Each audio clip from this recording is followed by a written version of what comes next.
conectando porque no lo he anunciado. El Señor ha puesto en mi corazón que ahora mismo entre en directo y veo que se están conectando muchos hermanos. Si quieren avisar a los hermanos, a los contactos que ustedes tienen, pues como ustedes sientan en su corazón. Miren, hermanos, el tema en Israel no está en este momento nada fácil, porque según las últimas informaciones a través de hermanos, desde bien temprano en la mañana hasta hace prácticamente unos minutos, parece ser que también por la parte norte Israel está siendo atacada con estos pequeños drones que causan mucho daño, y ya se ha abierto un nuevo frente. No solamente estamos hablando de enfrentarse con los terroristas de Hamas en la parte sur, en la franja de Gaza, sino que también se está hablando de que por la parte norte también Israel está comenzando a tener problemas, y ha habido ataques y alguna incursión por tierra también de algunos terroristas, en este caso de otro grupo también que se llama Hezbollah, que está tremendamente armado, financiado por Irán, y que lleva muchos años en el norte de Israel presumiendo de tener miles.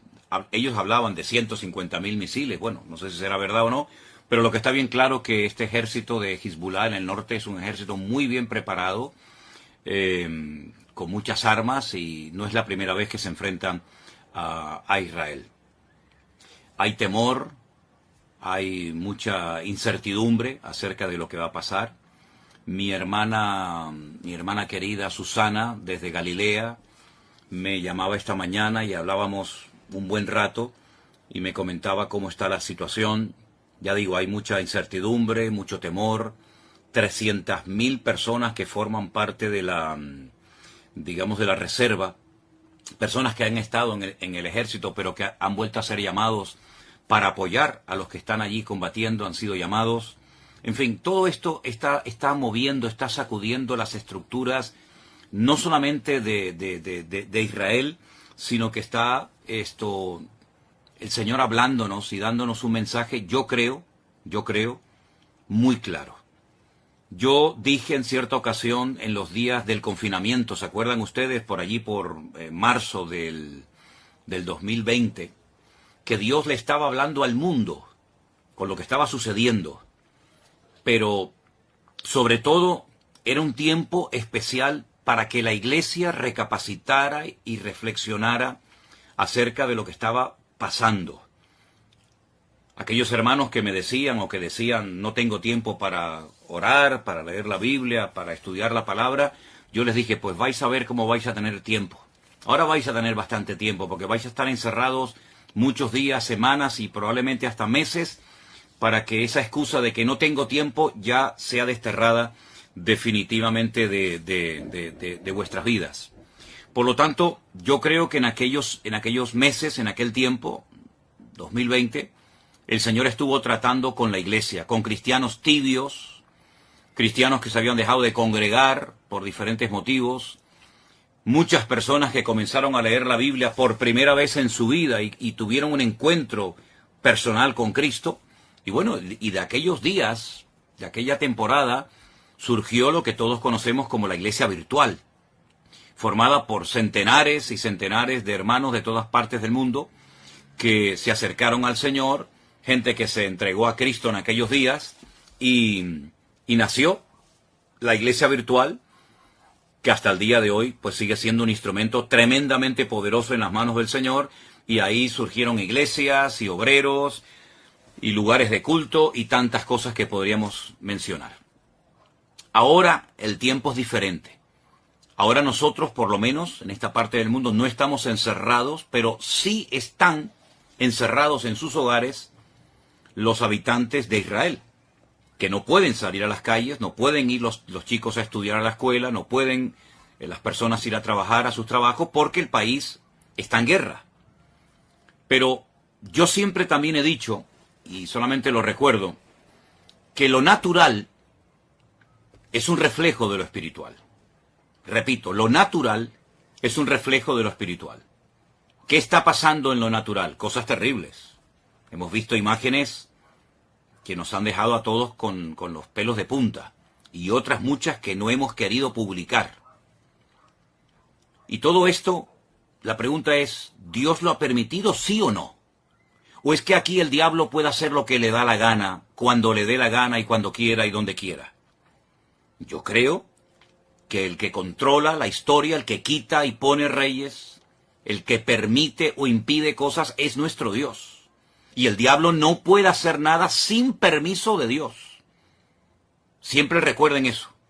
El diablo no puede hacer nada sin permiso de Dios. ¿Se acuerdan cuando el endemoniado Gadareno, los demonios que habitaban en él, le pidieron permiso al Señor para entrar en aquella piara, en aquel hato de cerdo? ¿Se acuerdan ustedes? Bueno, pues ahí tienen un ejemplo. El diablo está sometido a Dios.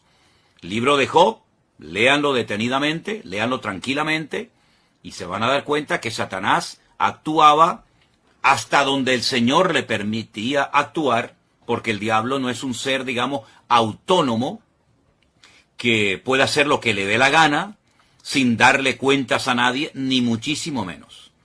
El diablo es un ser que tiene que estar sometido a Dios, le guste o no, porque Dios es el que permite, el que impide, el que autoriza, el que abre o el que cierra. Y en esta ocasión, Dios ha permitido todo lo que ha sucedido.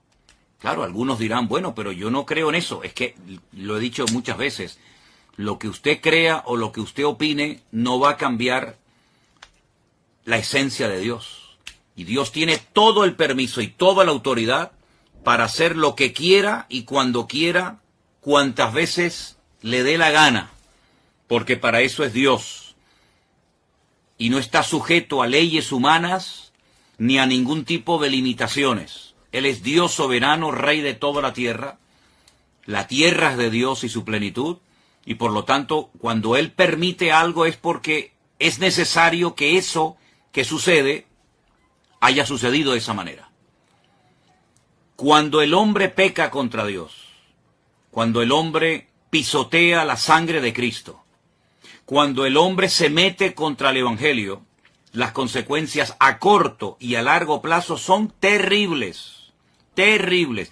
Yo estaba ahora mismo hablando con unos hermanos de Jerusalén, donde me acaban de decir hace un instante que hace unos días, hace muy poco tiempo, en la ciudad de Haifa, allí en Israel, pues fueron a evangelizar, a hablar de Cristo. Miren qué delito, ¿no? Tan grande, ¿no? Todo el mundo puede manifestarse, pero parece ser que en Israel, hoy por hoy, a los misioneros, a los hermanos que salen a las calles, en un país, dicen, 100% democrático, pues parece ser que unos tienen más derechos que otros. Y esa es la cruda realidad.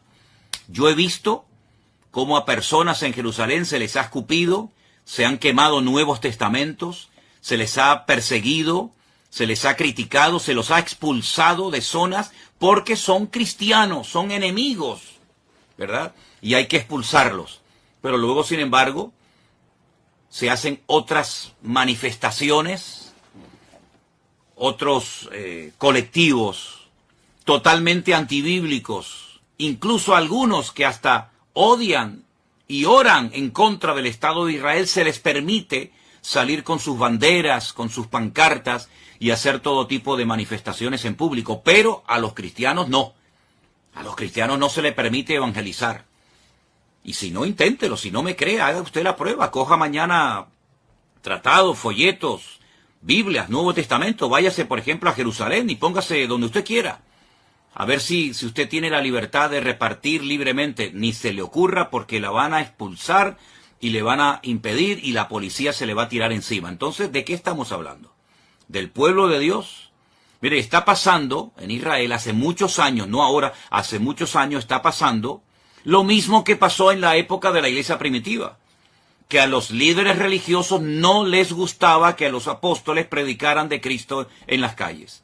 Los encarcelaron, los torturaron. ¿Dónde mataron a Esteban? Yo pregunto, ¿dónde mataron a Esteban? ¿Y quién mató a Esteban?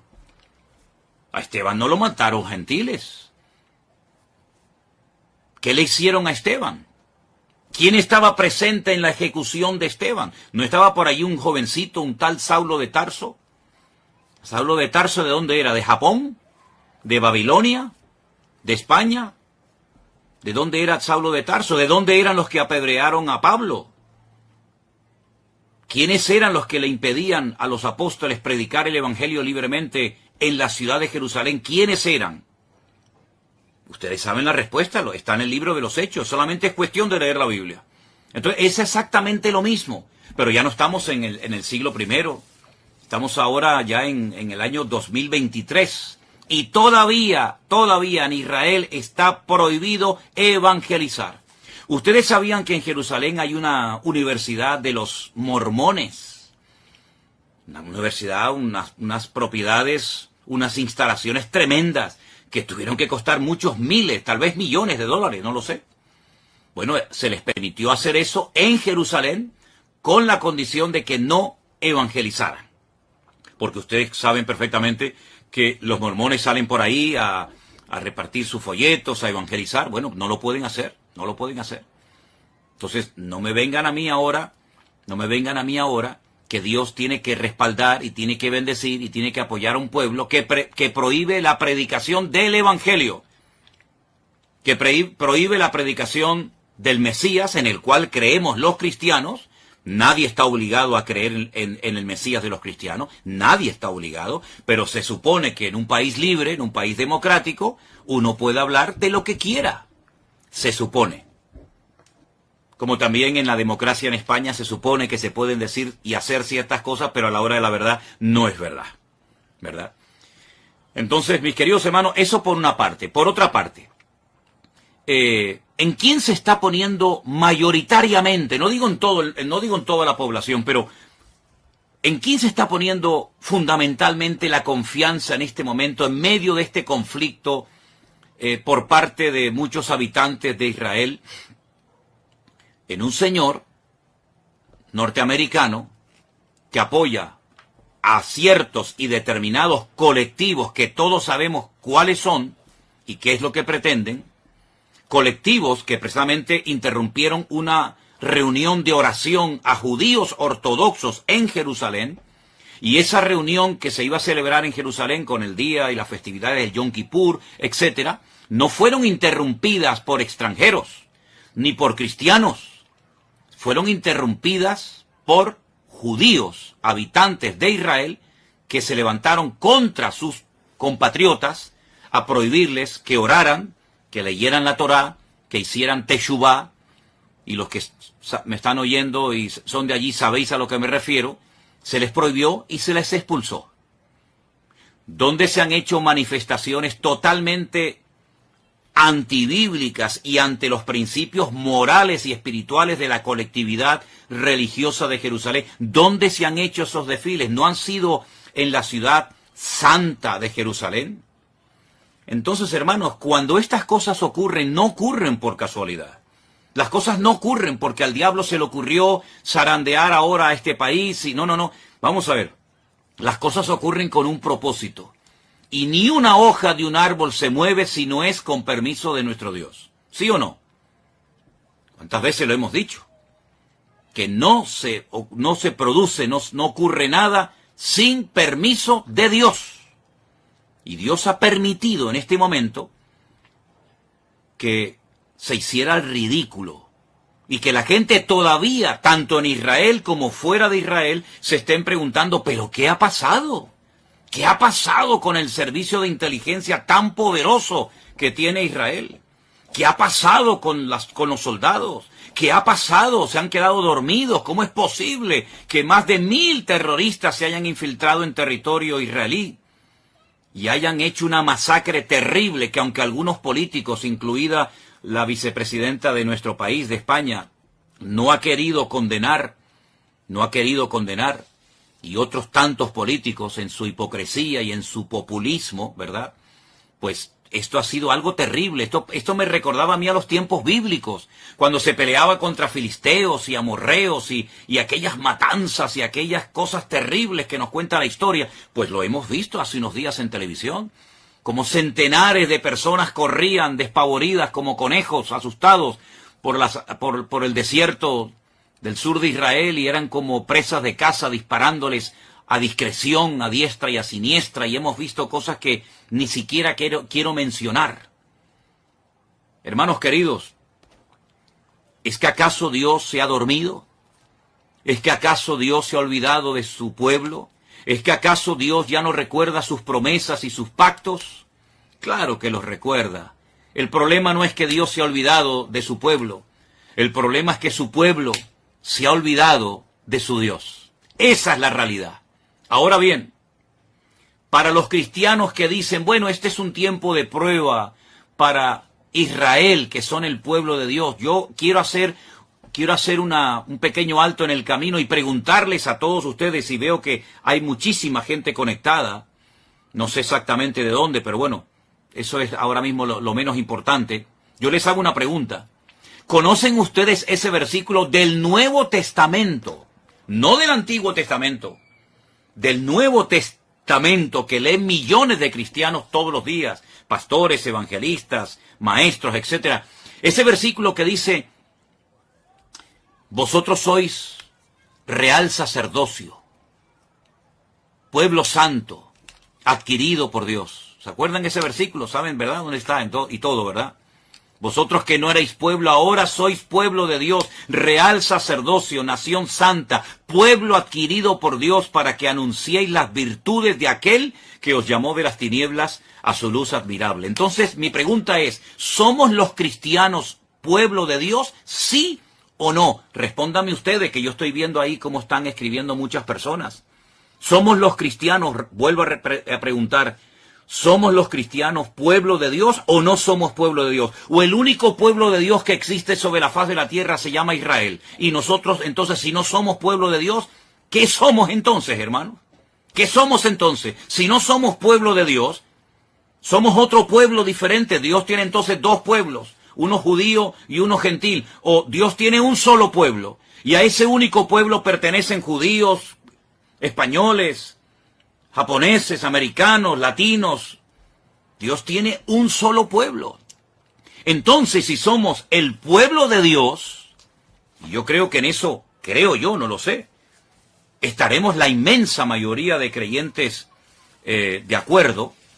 Si somos el pueblo de Dios, y veo que muchos están contestando, sí, pastor, sí, somos el pueblo, muy bien, pues entonces a todos los que están diciendo que sí somos el pueblo de Dios, y a los que no lo están contestando, pero saben que somos el pueblo de Dios, yo les quiero leer estos versículos.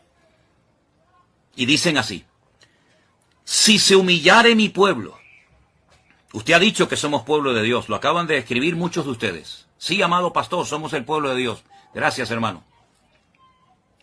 Si se humillare mi pueblo, sobre el cual es invocado mi nombre, y oraren, y buscaren mi rostro, y se convirtieren de sus malos caminos, entonces yo oiré desde los cielos y perdonaré sus pecados y sanaré su tierra.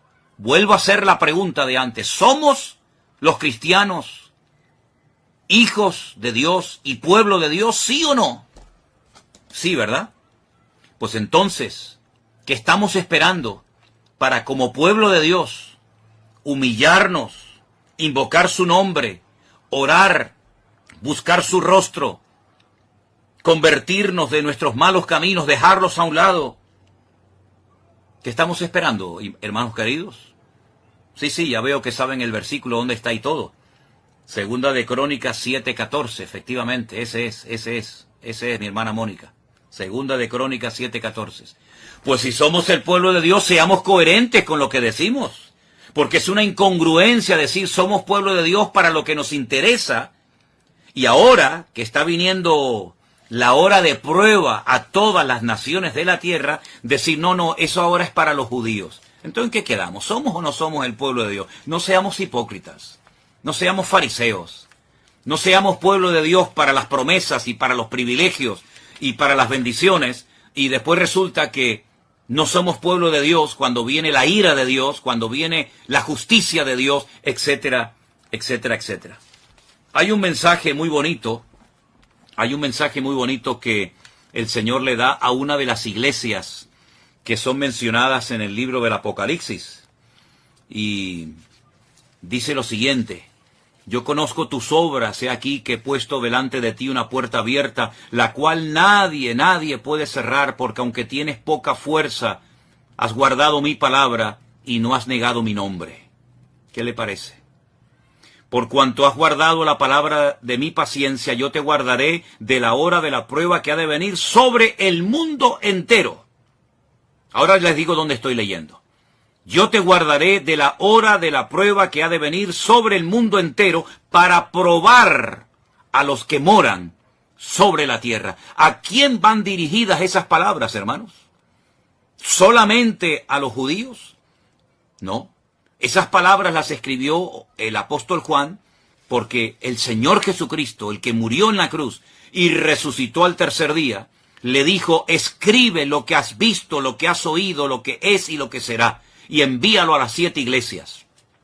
Y este mensaje va dirigido a la iglesia de Filadelfia. Yo sé que en España la iglesia de Filadelfia son las iglesias de los hermanos gitanos, pero la iglesia de Filadelfia era una congregación que existía hace 2000 años en la zona de Turquía, de Asia Menor, y fueron palabras dirigidas por Cristo a una iglesia, a su pueblo. Apocalipsis capítulo 3, del versículo 7 en adelante. Yo te guardaré de la hora de la prueba que ha de venir sobre el mundo entero para probar a los que moran sobre la tierra. He aquí yo vengo pronto, retén lo que tienes para que ninguno tome tu corona. ¿Qué le parece? Somos el pueblo de Dios, ¿verdad? Muy bien. Pues entonces vamos a comenzar a poner en práctica Segunda de Crónicas 7:14. Vamos a comenzar a humillarnos. Vamos a dejarnos ya de perder el tiempo. Vamos a dejarnos de utilizar las redes sociales para tonterías. Y vamos a utilizar todos los recursos y medios habidos y por haber que el Señor ponga a nuestro alcance para predicar la palabra de Dios, la sana doctrina, lo que Cristo quiere que prediquemos, y no perdamos el tiempo en aquellas cosas que no edifican y que no son de Dios. Pueblo de Dios es aquel hombre y aquella mujer, da igual si es judío, japonés, coreano, español o latino, da igual. Pueblo de Dios es todo aquel hombre y toda aquella mujer que ha sido, voy a utilizar un término bíblico, lavado, comprado, redimido por la sangre de Jesucristo. Esos son el pueblo de Dios.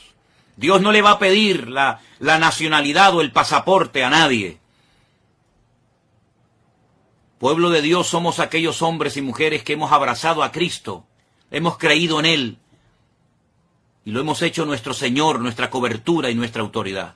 Por eso cuando yo veo al pueblo de Israel casi rogándole, suplicándole al señor Biden, al señor de los Estados Unidos, que el pobrecito ya no sé ni cómo se puede mantener en pie.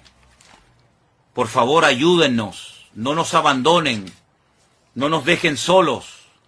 Y vemos al señor Biden saliendo y diciendo, no les vamos a dejar solo, aquí estamos nosotros. Miren, escúchenme una cosa, si no claman ahora al Dios de Israel, los que viven allí, los que necesitan ver una manifestación poderosa del poder de Dios, si no claman a Dios, sino que se refugian y miran al tío Sam y miran a América, cuando termine esta guerra, que va a terminar, por supuesto, y que Dios la va a ganar, y que Dios la va a ganar, ¿quién se va a llevar la gloria? ¿Dios? ¿O los que ayudaron al pueblo de Israel? Porque que yo sepa, el señor Biden tiene de cristiano lo que yo tengo de obispo católico. Yo soy más obispo católico, hablando, bromeando, que el señor Biden de cristiano. El señor Biden de cristiano no tiene nada, nada, nada. Lo que apoya el señor Biden es antibíblico. Y ahora poner la confianza en el todopoderoso tío Sam, creyendo que ellos le van a salvar. Qué error histórico tan grande está volviendo a cometer, y con todo el dolor de mi alma tengo que decir, qué dolor tan grande me produce que el pueblo de Israel, el pueblo de la Biblia, el pueblo de las promesas, el pueblo de los apóstoles, el pueblo del Mesías verdadero, el pueblo de los profetas, tenga que mirar al hombre, cuando la palabra de Dios dice, maldito el hombre que confía en el hombre. Más bienaventurado el hombre que confía, o el pueblo que confía en el Señor Dios Todopoderoso. Miren, yo les voy a pedir a los que quieran un favor. Yo voy a pedirles que ustedes lean detenidamente el capítulo 14, el capítulo 15 y el capítulo 16 de Segunda de Crónicas. Repito, capítulo 14, capítulo 15 y capítulo 16 de Segunda de Crónicas. Lean detenidamente el reinado del rey Asa, hijo de Abías. Lean detenidamente y parece que estamos leyendo el periódico de hoy. Yo voy a hablar, Dios mediante, el domingo, en el culto que vamos a retransmitir por la tarde desde nuestra iglesia aquí en Santa Cruz de Tenerife. Voy a hablar de estos capítulos y de este personaje. Porque se vuelve otra vez a repetir la historia. Mira, cuando un creyente, pastor, profeta, evangelista, me da igual, porque usted sabe que hoy en día hay algunos en el ministerio que si no dicen lo que son, el doctor, el apóstol, como que se sienten mal, porque su identidad no se la da Cristo, su identidad se la da el cargo, su identidad se la da lo que hacen. Soy el presidente de la denominación tal, soy el director. Bueno, ustedes saben que siempre hay este tipo de personas. Mire, si esas personas con cargos, con autoridad, confían más en el poder de su denominación, o tienen más confianza en su economía, en su patrimonio, que en Dios, están totalmente perdidos. Están totalmente ciegos. Y mucha parte del pueblo de Dios, y ya les he dicho quién es el pueblo de Dios, y si no, dele para atrás cuando termine esta intervención que estoy haciendo en esta tarde, cuando usted se pregunta en quién estoy poniendo mi confianza, pues, ¿en quién? Es quién estamos poniendo nuestra confianza. ¿En Dios? ¿En su palabra? ¿En sus promesas? ¿En los hombres? Mire, solamente le voy a leer un versículo de Segunda de Crónicas 14:11. Escúchelo bien. Oh Señor, para ti no hay diferencia. No hay diferencia alguna en dar ayuda al poderoso o al que no tiene fuerzas. Ayúdanos, oh Señor Dios nuestro, porque en ti nos apoyamos y en tu nombre venimos contra este ejército. Oh eterno Dios, tú eres nuestro Dios, que no prevalezca contra ti el hombre.